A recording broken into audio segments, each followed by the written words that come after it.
Mathemagic. Today we will be starting with polynomials, a new chapter. So in this chapter we want to get familiarized with some new terms. For example, the first term जो अभी हम पढ़ने वाले हैं इस degree. तो degree क्या होती है? किसी भी पॉलिनोमियल में अगर आपको बोल दे डिग्री, तो उसका क्या मतलब है कि हाईएस्ट पावर क्या है उस पर्टिकुलर जो आपको टर्म जो एक्सप्रेशन दे रखा है. जैसे ये दे रखा है, तो इसमें इसका पावर क्या है 2, इसकी पावर क्या है एक्स टू द पावर 1 है तो 1, और ये c है तो c into x to the power 0 लिख सकते हैं, क्योंकि हमने एक्सपोनेंट्स में पढ़ के आया था कि किसी भी टर्म के पावर अगर 0 है तो 1 हो जाता है, तो हमने एक्स टू द पावर 0 लिख दिया, तो ये हो गया 0. तो 2 1 0 में से ग्रेटेस्ट नंबर क्या है 2, तो इस एक्सप्रेशन की डिग्री हो जाएगी 2, गिवन कि a should not be equal to 0.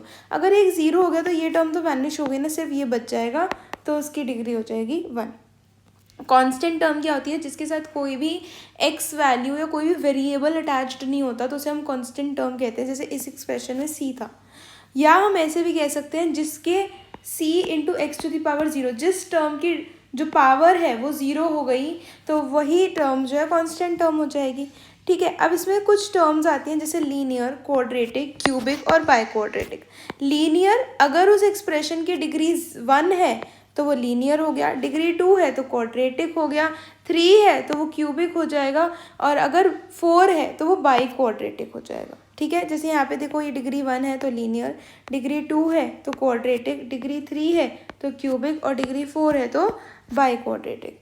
Next चीज़ क्या है? मोनोमियल, बाइनोमियल, ट्राइनोमियल और मल्टीनोमियल. मोनोमियल क्या होता है? जिसमें एक ही टर्म हो. बाई यानी 2 टर्म्स हो, यानी अब देखो यहाँ पे क्या हो जाएगा 3x to the power 2 minus 5. जब भी कोई भी टर्म प्लस या माइनस से अटैच्ड है तो यानी वो 2 टर्म्स हो जाएंगे. लेकिन यहाँ पे आप ये नहीं कह सकते कि 7 एक टर्म और x टू द पावर 5 एक टर्म है. नहीं, ये पूरी एक ही टर्म है. अगर मल्टीप्लाई या डिवाइड से अटैच्ड है तो एक टर्म मानी जाती है, प्लस या माइनस से अटैच्ड है तो वो 2 अलग टर्म्स मानी जाएगी. तो ये एक टर्म हो गई, ये 2 टर्म हो गई, तो इसलिए ये बाइनोमियल हो गया. फिर 1 2 3 तो ये ट्राइनोमियल हो गया, और 2 या 2 से ज़्यादा है तो उसे हम मल्टीनोमियल कहते हैं. तो यहाँ पे 4 है तो इसलिए मल्टीनोमियल. अब हमें क्या कहना है? Coefficients of the different terms पूछा जा रहा है हमसे. तो यानी एक्स क्यूब का कोफिशिएंट क्या है 3, एक्स स्क्वायर का कोफिशिएंट क्या है -5, और यहाँ पे कांस्टेंट टर्म क्या है √3. ठीक है. फिर एक्स टू द पावर 4 का कोफिशिएंट क्या है 5, एक्स क्यूब का कोफिशिएंट क्या है -3, एक्स स्क्वायर का कोफिशिएंट क्या है +1/2, और कांस्टेंट टर्म क्या हो जाएगा -7 √3. फिर उसके बाद नेक्स्ट क्या है? Coefficient of x to the power 5 क्या है 7. अगर x का पूछा जा रहा है तो -√5, और कांस्टेंट टर्म क्या हो जाएगी? वो तो सिर्फ 2 है. यहाँ पे कांस्टेंट टर्म क्लियरली 3 है. x का कोफिशिएंट है -5, एक्स स्क्वायर का कोफिशिएंट है -2√5, और x टू द पावर 7 का है +5. अब हमसे इस एक्सप्रेशन का पूछा जा रहा है, तो इसके लिए सबसे पहले हमारे को ब्रैकेट्स को सॉल्व करना पड़ेगा और सिंप्लीफाई करना पड़ेगा. तो 2x इंटू 2x स्क्वायर क्या हो जाएगा 4x क्यूब. फिर 2x इंटू -3x क्या हो जाएगा -6x square. 2x into 2x तो एज इट इज़ आ गया. फिर -5 इंटू 2x स्क्वायर क्या हो जाएगा -10x स्क्वायर. -5 इंटू -3x क्या हो जाएगा +15x. -5 इंटू +1 क्या है -5. अब आप यहाँ पे देख सकते हो -6x स्क्वायर और -10x स्क्वायर हो गया -16x स्क्वायर. 2x और 15x क्या हो जाएगा 2x और 15x हो गया 17x, और -5 तो एज इट इज़. अब कोफिशिएंट ऑफ x क्यूब क्या है 4, कोफिशिएंट ऑफ x स्क्वायर क्या है -16, ऑफ x क्या है 17, और कांस्टेंट टर्म तो -5 हो गया. ठीक है. अब देखो, अब यहाँ पे अभी हमने क्या कुछ चीज़ें पढ़ के आए थे, जैसे कि मोनोमियल, बाइनोमियल, ट्राइनोमियल, मल्टीनोमियल, और डिग्री के टर्म्स में भी हमने पढ़े थे. अब हमें उसी को नेम करना है. तो यहाँ पे देखो 1 2 टर्म्स है यानी बाइनोमियल, और डिग्री क्या है इसकी 2, तो इसलिए क्वाड्रेटिक. यहाँ पे 1 2 3 4 2 या 2 से ज़्यादा इसलिए मल्टीनोमियल, और डिग्री क्या है 3 तो इसलिए क्यूबिक. डिग्री 1 है तो लीनियर, 2 टर्म्स है तो बाइनोमियल. एक टर्म है मल्टीप्लाई या डिवाइड से अगर अटैच्ड है तो वो एक ही टर्म मानी जाती है, इसलिए मोनोमियल, और डिग्री 3 है तो क्यूबिक. फिर उसके बाद 1 2 3 टर्म्स है तो इसीलिए ट्राइनोमियल, और डिग्री क्या हो जाएगी क्वाड्रेटिक. ठीक है. मतलब डिग्री 2 है इसलिए इसको हमने बोल दिया क्वाड्रेटिक. नेक्स्ट है फाइंड द वैल्यू ऑफ, हमारे को ये निकालना और x इज इक्वल टू 0। अब क्या मतलब है कि x इज इक्वल टू 0 निकालना है, यानी कि जहाँ जहाँ आपको x दिख रहा है ना वहाँ वहाँ आप 0 सब्सटीट्यूट कर दो, तो इसी को हम कहते हैं f ऑफ 0। तो f ऑफ 0 क्या हो जाएगा, जहाँ जहाँ x दिख रहा है वहाँ वहाँ 0 डालते गए, तो यहाँ पे आ गया 7, सिर्फ 7 बच गया। उसके बाद f ऑफ 2 क्या हो जाएगा, जहाँ जहाँ इस एक्सप्रेशन में आपको x दिख रहा है वहाँ पे -2 डालते जाओ, तो f ऑफ -2 आ जाएगा। तो जैसे ही आप पुट करोगे तो हमारे यहाँ पे आंसर आ जाएगा -47। f ऑफ हाफ क्या हो जाएगा, जहाँ जहाँ x दिख रहा है वहाँ वहाँ हाफ डालते जाओ और आपका आंसर आ जाएगा 37/4। ठीक है। सो नेक्स्ट क्वेश्चन क्या आता है कि p ऑफ, अब हमारे को ये एक्सप्रेशन दे रखा है और इवेलुएट क्या करना है, p of 2 minus p of -1 plus p of half.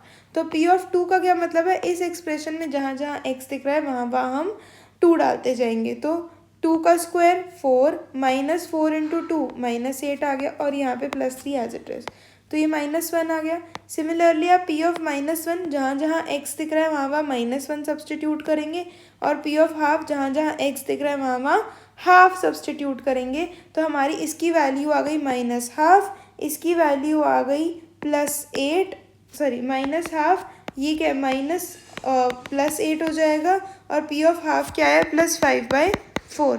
तो -1 + 8, -1 - 8 क्या हो जाएगा, -9 प्लस 5/4। तो यहाँ पे हमने सॉल्व किया तो हमारा ये आंसर आ गया। ठीक है। अब नेक्स्ट एक्सप्रेशन क्या दे रखा है, f ऑफ x दे रखा है, और हमारे को चेक करना है क्या LHS is equal to RHS है भी या नहीं है। तो उसके लिए हमारे को f ऑफ 0, f ऑफ -1 और f ऑफ 2 की ज़रूरत है। तो f ऑफ 0 क्या हो जाएगा, जहाँ जहाँ x दिख रहा है वहाँ वहाँ 0 सब्सटीट्यूट करोगे तो आंसर आ जाएगा 1। जहाँ जहाँ x दिख रहा है अगर मैं वहाँ पे -1 सब्सटीट्यूट करूँगी तो f ऑफ -1 की वैल्यू आएगी, और जहाँ जहाँ x दिख रहा है वहाँ वहाँ आप अगर 2 सब्सटीट्यूट करोगे तो f ऑफ 2 की वैल्यू आएगी। तो अब आप f of 0 into f of -1 यानी कि 1 इंटू 11 विच इज़ 11, और f ऑफ 2 क्या है -7, क्या ये दोनों आपस में इक्वल है, नहीं इक्वल हैं, इसीलिए हम इसको ऐसे बोलेंगे। ठीक है। नेक्स्ट क्या है, check whether 0 and 2 are zeros of the polynomial. अब इसका क्या मतलब है कि जीरोज ऑफ अ पॉलिनोमियल का क्या मतलब है, अगर मैं इस एक्सप्रेशन में ऐसा क्या सब्सटीट्यूट करूं कि मेरे को आंसर, अगर ये लेट f ऑफ x, जैसे हमने यहाँ पे माना है p of x is equal to x² - 2x, तो यानी कि p ऑफ x में मैं ये x की जगह क्या डालूं कि मेरा इस x² - 2x में 0 आंसर आ जाए। मतलब जैसे फॉर एग्जांपल अगर मैं यहाँ पे 0 डालूँ, p ऑफ 0 क्या हो जाएगा, 0 - 2 इंटू 0 यानी 0 विच इज़ इक्वल टू 0। तो यानी 0 is a zero of the polynomial this. और दूसरा अगर मैं इसमें 2 डालती हूँ तो क्या हो जाएगा, 4 - 4 विच इज़ इक्वल टू 0। तो 2 भी 0 ऑफ द पॉलिनोमियल हो जाएगा। ठीक है। तो 0 ऑफ अ पॉलिनोमियल वो नंबर होता है कि वो मैं इस एक्सप्रेशन में डालूं और मेरा आंसर 0 बने। ठीक है। तो 0 और 2 are the zeros of this polynomial. ज़रूरी नहीं है कि हर बार 0 ही एक किसी पॉलिनोमियल का 0 ऑफ अ पॉलिनोमियल निकल के आए। फॉर एग्जाम्पल अगर मैं आपको बोलूँ ये क्वेश्चन होता है x² - 2x + 1 होता, तो अगर आप इसमें p ऑफ 0 निकालते तो 0 - 0 + 1 आता, जो कि 1 आता। तो 1, क्योंकि 1 आ रहा है और 0 नहीं आ रहा, इसका मतलब इस केस में आपका जो है 0 will not be the zero of polynomial p of x। ठीक है। I hope it is making sense. अगर नहीं आ रहा तो भी हम आगे इतने क्वेश्चंस कर चुके होंगे कि आपको आसानी से समझ आने लगेगा। अब नेक्स्ट क्या है, which of the following number are the zeros of the polynomial. मतलब आप -1, 2 और -3 को अलग अलग सब्सटीट्यूट करो, जिस भी नंबर से आपका एक्सप्रेशन 0 बन रहा है तो that will be the zero of polynomial. अब जैसे आप p ऑफ -1 डाला, मतलब जहाँ जहाँ x दिख रहा था वहाँ वहाँ -1 डाला, तो -6 आ गया, जो 0 के इक्वल तो नहीं है ना, तो यानी -1 p ऑफ x का 0 नहीं है। सिमिलरली आप 2 डालो, तो 2 डाला तो मेरा आंसर अदर देन 0 आ रहा है, तो यानी कि 2 भी नहीं हो सकता ज़ीरो ऑफ द पॉलिनोमियल। 3 डालोगे, यानी जहाँ जहाँ x दिख रहा है वहाँ वहाँ -3 डालोगे, तो वहाँ आपको ज़ीरो ऑफ द मतलब 0 मिलेगा, तो यानी -3 is the zero of polynomial p of x। ठीक है। अब नेक्स्ट क्या है, नेक्स्ट क्वेश्चन क्या कहते हैं, अगर 2 and 0 are the zeros of polynomial. अब हमें पता है कि अगर मैं 2 या फिर 0 सब्सटीट्यूट करूँगी तो मेरा आंसर 0 बनेगा। तो इसका मतलब अगर, यानी हमारे को क्या दे रखा है, 2 and 0 are the zeros of polynomial, यानी अगर मैं x की जगह 0 पुट करूँगी तो मतलब b बच रहा है, तो b should be equal to 0। Why? Because 0 is the polynomial, मतलब 0 is the zero of the polynomial. Similarly यानी हमारा b जो है वो 0 होना चाहिए। सिमिलरली 2 भी 0 ऑफ द पॉलिनोमियल है, तो आपने जहाँ जहाँ x दिख रहा था वहाँ वहाँ 2 जैसे सब्सटीट्यूट किया तो मेरा ना ये एक्सप्रेशन निकल के आ गया, which is -4 plus 2a plus b। ठीक है। अब एक बात बताओ, -4 प्लस 2a प्लस b निकल के आ गया। ऊपर से पहले ही पता है कि b तो 0 है, तो -4 प्लस 2 है, और क्योंकि 2 is the zero of polynomial तो ये एक्सप्रेशन क्या होना चाहिए, 0 होना चाहिए। तो यानी कि a की वैल्यू क्या हो गई आपकी 2। ठीक है,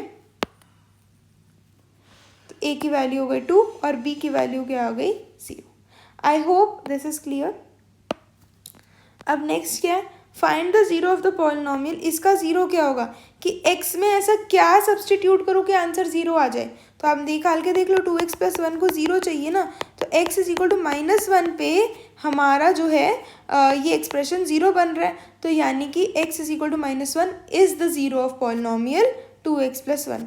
सिमिलरली इसको के लिए हम 0 से इक्वेट किया, x आ गया हाफ, तो x is equal to half is the zero of polynomial. अब ax ही है, तो अगर x को 0 अदर देन 0 कुछ भी डालोगे आपको 0 नहीं मिलने वाला आंसर। तो x is equal to 0 is the zero of polynomial ax। Same roots का भी मतलब यही है कि ऐसा क्या नंबर डाला जाए कि आपका फाइनल आंसर 0 बन रहा है। तो यहाँ पे अगर मैं x की जगह 7/3 डालूंगी तभी मेरा ये एक्सप्रेशन 0 बनेगा। तो यहाँ इसके लिए क्या करना पड़ेगा, इस एक्सप्रेशन के लिए इक्वेट टू 0 कर दो, तो आपका आ गया -11/√7। इस एक्सप्रेशन के लिए 0 पुट करूँगी तो या तो x अगर -3 है या x अगर 2 है तो मेरा ये 0 हो जाएगा। तो इस केस में 7/3 इज़ द रूट, इस केस में -11/√7 इज़ द रूट, और इस केस में -3 या फिर 2 is the root of the polynomial. तो 0 बोलो या रूट बोलो, दोनों एक ही बात है। ऐसा क्या नंबर डालें हम अपने f(x), p(x) या उस एक्सप्रेशन में कि आपका फाइनल रिजल्टेंट आंसर 0 बन जाए। Find the zero of polynomial, इसका 0 निकालना है तो सबसे पहले तो आप इसको खुद से सॉल्व कर लो। ठीक है, आपने जैसे इसको सॉल्व किया तो ये क्या हो जाएगा, a - b का होल स्क्वायर दिख रहा है, a² + b² - 2ab minus a² + b² + 2ab। तो इसको जैसे आपने सॉल्व किया तो -8x बन रहा है।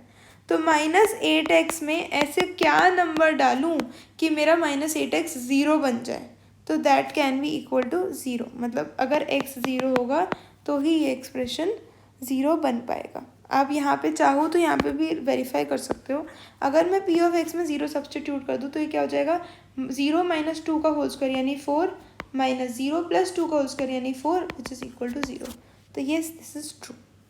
ठीक है, उसके बाद नेक्स्ट क्या है, find the zero of polynomial, इसका 0 निकालना है। ठीक है, अब हम क्या कर सकते हैं, हिट एंड ट्रायल से ही कर सकते हैं अभी के लिए। आगे हम और भी मेथड्स देखेंगे, पर अभी क्योंकि हम स्टार्ट ही कर रहे हैं तो let's try with hit and trial. तो अब मैं इसमें 1 पुट करूँ तो 1 + 1 + 1 - 3, yes 1 is the zero of polynomial. -1 substitute करते तो -4 आ रहा है, तो ये 0 नहीं है। 3 सब्सटीट्यूट करते तो वो भी नहीं आ रहा, तो 3 भी नहीं है। -3 कर सकते थे लेकिन वो भी -24 दे रहा है, तो it is not the zero of polynomial. तो 1 ही एक जीरो ऑफ पॉलिनोमियल है। एक और चीज़, अगर डिग्री 3 होती है, ये मैं आगे भी बताऊंगी पर अभी भी सुन लो, अगर डिग्री 3 होती है तो यानी कि आपकी एट मैक्स 3 रूट्स आ सकती हैं। इसका मतलब समझना कि आपकी एट मैक्स 3 रूट्स हो सकती है, मतलब रूट्स 0 भी हो सकती है, 1 भी हो सकती है, 2 भी हो सकती है, 3 भी हो सकती है, पर श्योरली इस एक्सप्रेशन की 4 रूट्स नहीं आ सकते। मतलब 4 ऐसे नंबर्स हम नहीं ढूंढ सकते कि ये आंसर आपका 0 दे। तो यानी सिर्फ 0, 1, 2, 3 ही केसेस होते हैं, और इस केस में हमारे को सिर्फ एक ही रूट मिल रही है।